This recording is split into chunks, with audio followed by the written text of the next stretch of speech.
Colorado schools are preparing for the impact of deportation roundups as students' parents may disappear between drop-off and I'm John Modlin, Chief of the U.S. Border Patrol's Tucson sector. This morning, I'm at the Tucson International Airport. Behind me, you can see recently processed migrants boarding an international flight back to their country of origin. Mass deportation starts today.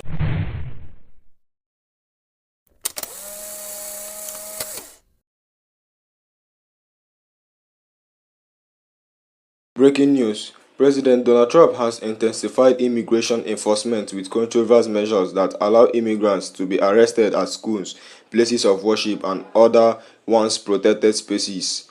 As raids and mass deportations are taking place at an unprecedented scale, sparking outrage, fear, and a wave of protests across the country. Hello everyone, welcome back to the channel. Today we are breaking down Trump's latest immigration policy that are shaking the nation. We will discuss what is happening at the border, in schools, and how people are reacting to this event. Let's dive right in. Colorado schools are preparing for the impact of deportation roundups as students' parents may disappear between drop-off and pickup. And today, the Trump administration approved immigration raids at schools themselves. A memo out from Denver Public Schools urges its families to opt their information out of school directories, which can be accessed by law enforcement. That same memo says families should tell the district who can pick up their child if a parent or guardian cannot.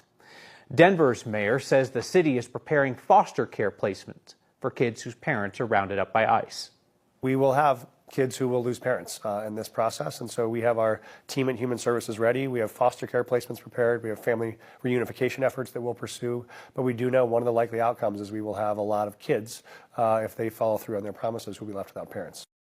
As expected, today the Trump administration lifted the prohibition on immigration raids at schools, churches, hospitals, weddings, and funerals. They say that's so that people wanted for deportation can't hide out in those places. Critics, like Denver's mayor, say this is going to have a ripple effect if people don't feel safe getting medical care or taking their kids to school. You can't have a safe city if people don't trust going to their own hospitals. You can't have a safe city if people don't believe they can send their kids to school every day. If you can't trust you can go worship your own God in your own church. And so we think those are fundamental rights that should be protected. If they violate those, we will seek legal action to try to stop that.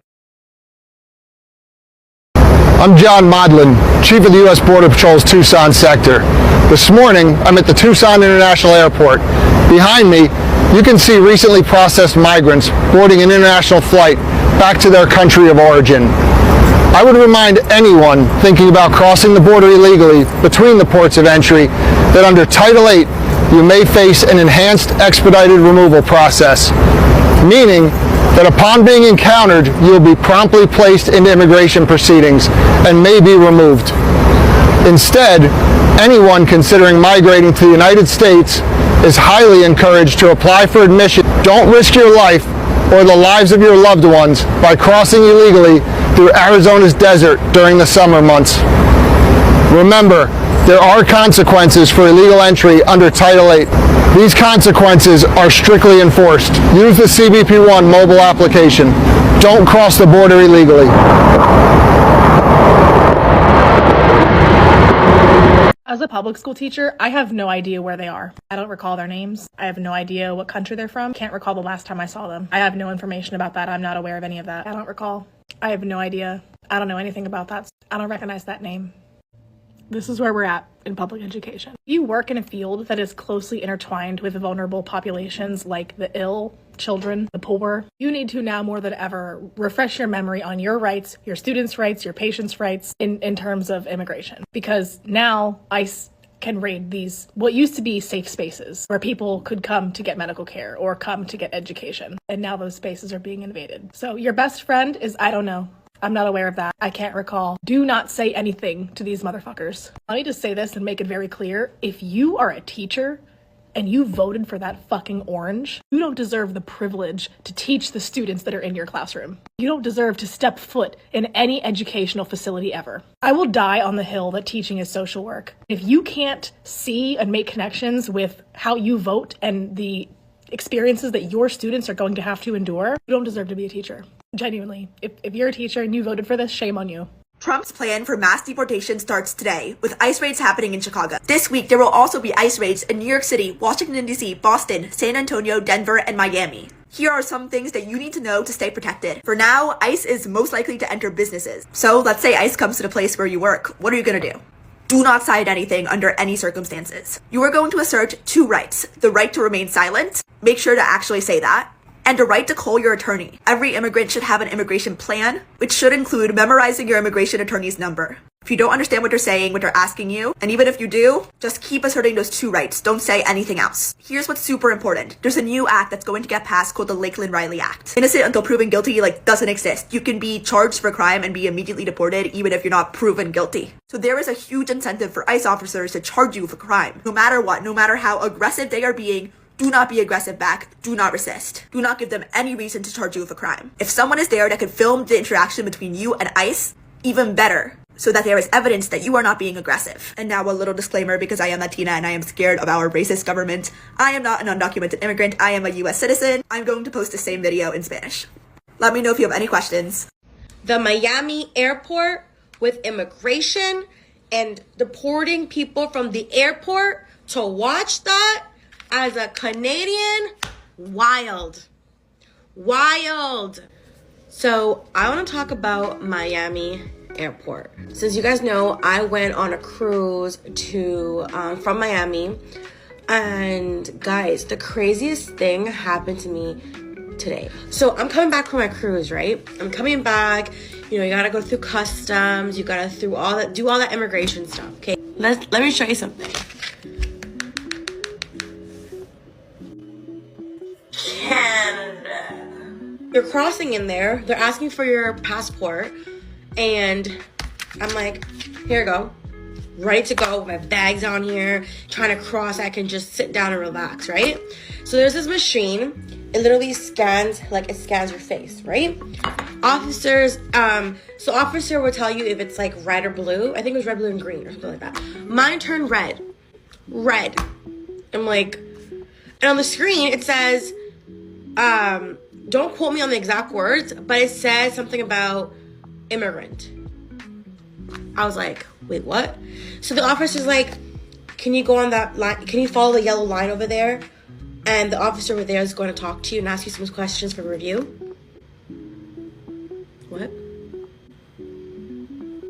Excuse me, what? So I go to the yellow line. The officer's there, asks me for my passport. I'm like, here you go, sir. Waiting for him to ask me my questions for review. I'm like, officer, what am I here for? Because my mom and my friend are over there. So why am I here? I don't understand. Takes my passport, but before he looks that it says Canada, he's like, where are you coming from? A cruise. Where did you go? Blah, blah, blah. What is your nationality? Canadian. Oh, you're Canadian. Turns my passport around, sees that it says Canada. I'm just like, yeah, I'm Canadian. So he's asking me all these questions. Number one, how long have you lived in Canada for? Sir, number one, I was born in Canada. Number two, he was like, who are you here with? Pointed out my mom and her friend. Then, number three, how long were you here for? It's been now 14 days. Asking me all those questions. And I was like, what's the point of this? He's like, because you're not a US citizen. Yeah, I know. The reason why my passport says Canada. Are you guys catching my drift here? I'm in that line over there. But mind you, I'm the only one in this line. But then I go into a room. I'm just like, why am I going into this room? I'm Canadian. Anyways, I go into that room and I see a ton of people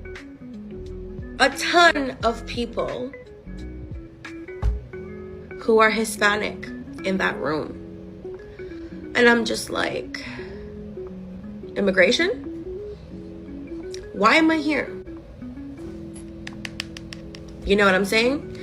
And I'm looking at mothers and people saying that they use like a work permit to go work somewhere. They're coming back to the States, Miami, but they're being sent home. Is because that little thing that scanned my face I guess I was like that chosen one. I was chosen to go to that line, thinking that I'm probably an immigrant, illegal in the States, and I am gonna be sent home, like deported. All those people that were in that room were getting deported back to El Salvador, Mexico, Panama, I think it was Guatemala, like so many different places. And then there's people crying, like so hurt, like the screams and stuff. It was sad to see. United States, that is some scary stuff. Wow. So those of you that are living in the States and are not legal in the United States, FYI, there's immigration at the airports now trying to catch people who are not US citizens and being deported back home. Like having to watch that, and you live in Canada, but having to feel because you're Hispanic and you're being treated differently, mind blown. Also, when my mom and her friend, they didn't get sent to that line because when I told them that I was with them, they had just said to stand there. And once I told them that I was Canadian and that was my mom, and my mom had to show her passport too, they're like, it's okay, you can go. I could see that you're with her. I just want to say that, and so sad to have witnessed that, because I don't know what I would do if I was coming from a job from another country with a work permit that sent me there, and then all of a sudden I'm trying to come back to my home, to my family, and they stop me at the airport, and immigration just takes me and tells me that I'm being deported back home because I'm not. I already know that nobody's going to like this video, but I'm going to tell it for what it is. If you are a United States citizen, legally you do not need to carry evidence proving that you are a United States citizen. You've already declared, hey, I'm a United States citizen. Of course, if you're not a United States citizen and you say you're a U.S. citizen, that you're pretty much screwed for false claim to U.S. citizen and all the consequences that come with that. But let's say you are a United States citizen. No, you don't need to carry around your U.S. passport or your U.S. birth certificate. But what if you're not? Well, the federal law does say that if you are a lawful permanent resident, or if you have a visa or valid I-94 or valid work authorization, you need to carry those documents with you because the burden of proof is on you. Okay, so you photocopy those documents, you keep them in your wallet or in your purse, and you present them if there's a situation that arises. But what if you don't have legal status, but you're in the process of something? So let's say you have an I-130 pending or a 601A pending, or you filed for an application, but you only have the receipts. You need to carry those receipts around. Now, legally, it does not give you a protection, but at least you have something to show in case you are in a situation where you have to present it. So you make the best out of that situation, and that's all that you can do. Go ahead, internet, come after me. Waking up to news that mass deportation started today, so if you're an immigrant, please know that you have the right, and share this to everyone that you know so everyone's aware. You have the right to remain silent. If ICE knocks on your door, you don't have to answer it. Do not consent to any searches if they do not have a warrant signed by a judge. They don't even have the right to be in your property, so please remain silent. Do not sign any documents, especially if you do not understand. If you are in public and ICE stops you, please remain silent. You do not have to disclose your immigration status. They do not have the right to search your belongings or your bag without a warrant. You do not have to answer their questions. Please do not give them information that they can use against you. Share this information to people that you know, your friends, your family, especially if they are undocumented immigrants. Please stay on the lookout. Look up for each other. If you spot eyes in your area, share to keep your community informed. And to my fellow immigrants, I know this is a scary time, that there are community and resources that can help you. Know your rights, and please stay strong. Americans are so ungrateful to immigrants. One thing I think most people don't realize is that immigrants build this country. Without immigrants, America would fall. Whether you like it or not, if you take every single immigrant out of this country, America would fall. And it's crazy because so many of these people have been in America for years. They have helped this economy. They have worked their butt off every single day. And Americans still don't respect them. They don't even see them as people that deserve to be in this country. Whether you like it or not, immigrants will always work hard. Immigrants will always be the backbone of America. The people that built this country weren't even from America. Yeah, let's clock that. I'm gonna stop the video here, but that's my take on it, and I feel like as someone who has seen both sides, have been in both rooms, heard what people have to say, I just can't support the things that are going on in this country, especially like right now. It's so disgusting to me and it breaks my heart. People deserve better and need to be treated better. America is an amazing, beautiful country, don't get me wrong, but there's certain things that are just unacceptable and certain things that need to be recognized. If you're like these folks and you are all in on mass deportation, or even if you know someone who is, you are going to want to hear this. And this is important because just in September, a poll showed that 54% of Americans support mass deportation, including 25% of Democrats. But that's only until they've been told the consequences of that plan. And I am now well equipped to tell you those consequences because I just attended a fascinating webinar with the American Immigration Council in which they did a deep dive on how this policy will affect our economy. And it's called Mass Deportation, Devastating Cost to America, Its Budget, and Economy. Let's just go over the top lines. So first, how many people is Trump talking about deporting? Well, he says 10 million, he says 20 million, he says 30 million undocumented people. There's not actually that many undocumented people in the country. The study uses a very research-based number, 13.3 million. This number doesn't include people who came to the U.S. through parole programs. They are here legally.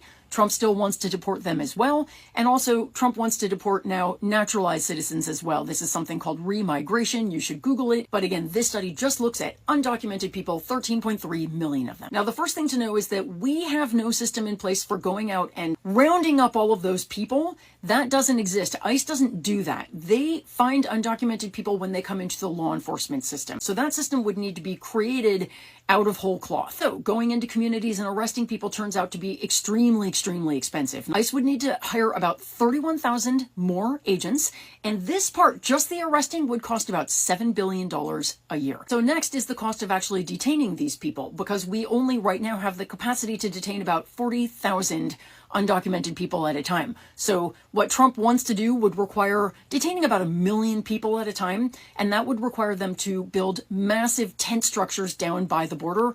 Those are incredibly expensive to build. Then there's the cost of legal proceedings, because before someone can be deported, there has to be a removal order. That's a court case. That's the law. There are already 3.7 million cases pending in immigration court, so you would have to hire new ICE prosecutors, new courtrooms, new staff, new judges. Then there is the cost of removal itself, and this is setting aside the logistical difficulties that half of the countries these people come from will not take them back. So we have to find third countries that will take them. Hugely difficult. Then the cost. So the ICE director in a hearing last year said that one single flight hour of an ICE deportation flight costs $17,000. So multiply that by these millions of people. They're saying the removal process, the average flight cost, ground transportation, all that, $21 billion to remove 1 million immigrants annually. They also said to bear in mind that right now there is a plane shortage, there is a pilot shortage. We have never in the history of our country deported more than 230,000 people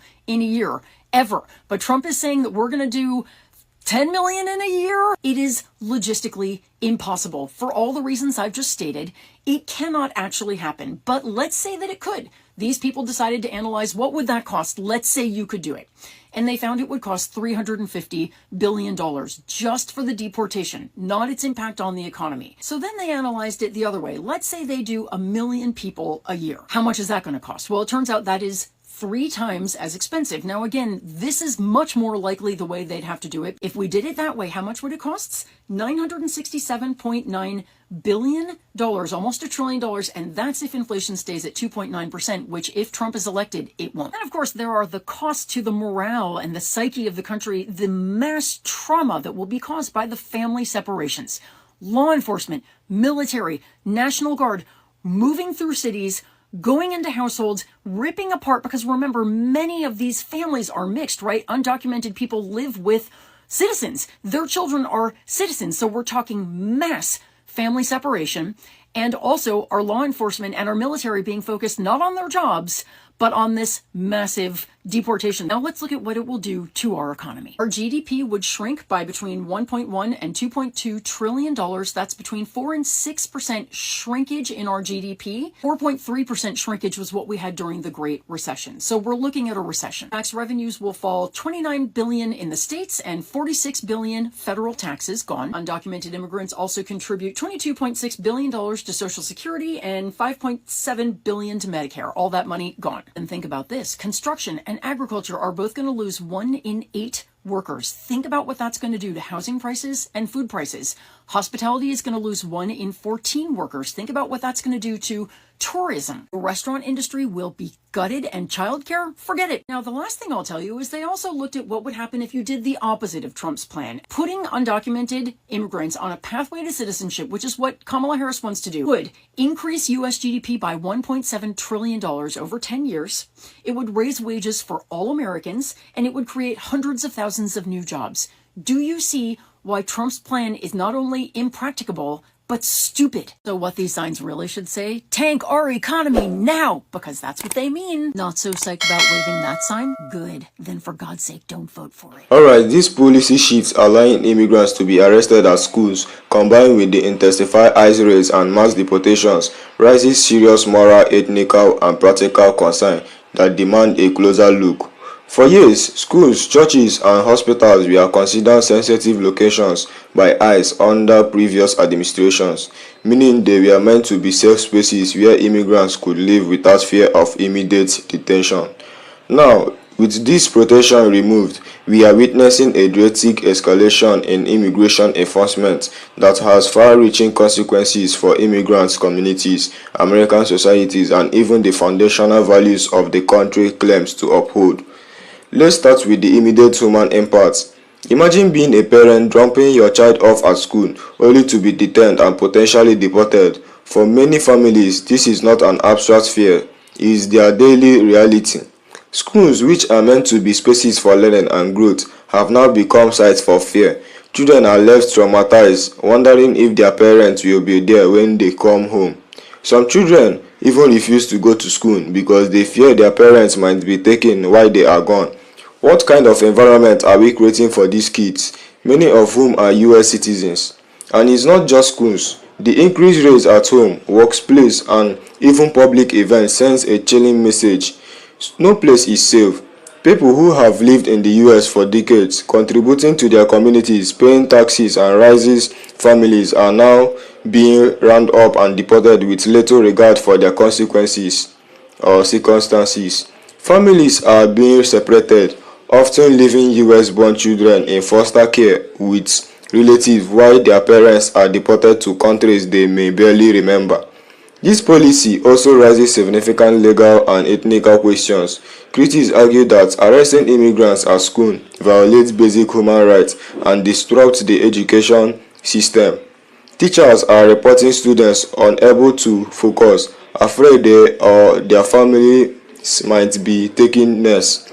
Moreover, targeting places of worship undermines the principle of religious sanctuary, a value that has deep historical roots in American society. From a legal standpoint, the US has international obligations under human rights treaties to protect the rights of children and families. These raids and deportations called into question whether the country is meeting those obligations. While this administration claims it is enforcing the law, the selective targeting of vulnerable populations, including those without criminal records, makes this less about justice and more about instilling fear. There is also an economic angle to consider. Immigrants contribute significantly to the US economy, particularly in industries like agriculture, construction, and hospitality. The mass deportations are creating labor shortage in these sectors, which could lead to higher prices for consumers and slower economic growth. Businesses relying on immigrant labor are struggling to find replacements, and the ripple effects are being felt in local economies across the country. Socially, the divide between supporters and opponents of this policy is growing wider. Proponents argue that these measures are necessary to enforce immigration laws and protect American jobs. However, this perspective often overlooks the nuanced reality of immigration in the US. For example, many undocumented immigrants pay taxes and contribute to social services they may never benefit from. Deporting them not only tears families apart, but also removes valuable members of society who helped keep the economy running. One of the most troubling aspects of this policy is the role fear plays in its implementation. By targeting schools, churches, and other sensitive locations, the administration is sending a clear message: no one is safe. This tactic is effective in deterring some from seeking help or accessing resources, but it also fosters distrust between immigrant communities and law enforcement. For example, undocumented immigrants may be less likely to report crimes or cooperate with police investigations if they fear deportation. This makes communities less safe, not more. Let's not also consider the broader political context. This policy is part of Trump's larger immigration agenda, which has consistently patronized enforcement over reform. While his supporters view these measures as fulfilling campaign promises, opponents see them as a distraction from more pressing issues like healthcare, education, and economic inequality. Moreover, those actions could have long-term consequences for America's global reputation. A country that prides itself on being a beacon of hope and opportunity now risks being seen as a place of fear and exclusion. Unsurprisingly, this policy has sparked widespread outrage. Advocacy groups, educators, religious leaders, and everyday citizens are taking to the streets, social media, and courtrooms to push back. The protests are not just about immigration, they are about the kind of country people want the US to be. Is it a nation that values diversity and inclusion, or one that patronizes enforcement and exclusion? Social media has become a powerful tool in this fight. Hashtags like Stop the Raids and Families Belong Together are trending, with users sharing personal stories, videos of ICE raids, and calls to action. These platforms are amplifying voices that might otherwise go unheard, putting pressures on policymakers to reconsider these measures.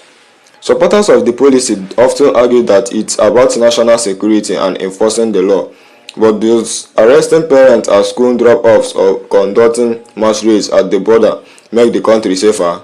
The evidence suggests otherwise. Many of those targeted are non-violent individuals with no criminal records. Resources spent on this action could arguably be better used to address genuine threats to public safety, like drug trafficking or human smuggling. Where do we go from here? As we reflect on this event, it's clear that the debate over immigration in America is far from over. The policy being implemented today will have lasting effects on families, communities, and the nation as a whole. It's crucial for everyone, regardless of political affiliation, to consider the human impact of this decision. What kind of country do we want to be? One that patronizes compassion and opportunity, or one that oppresses through fear and exclusion? The choice we make today will define the legacy we leave for future generations. Let me know your thoughts in the comments. Are these policies justified, or do they go too far? Let's have a conversation. Thank you for watching, and let's continue this conversation in the comments below. Let us share our thoughts and perspectives with one another. Don't forget to like, subscribe, and hit the notification bell to stay updated on this story and more. I will see you in the next video.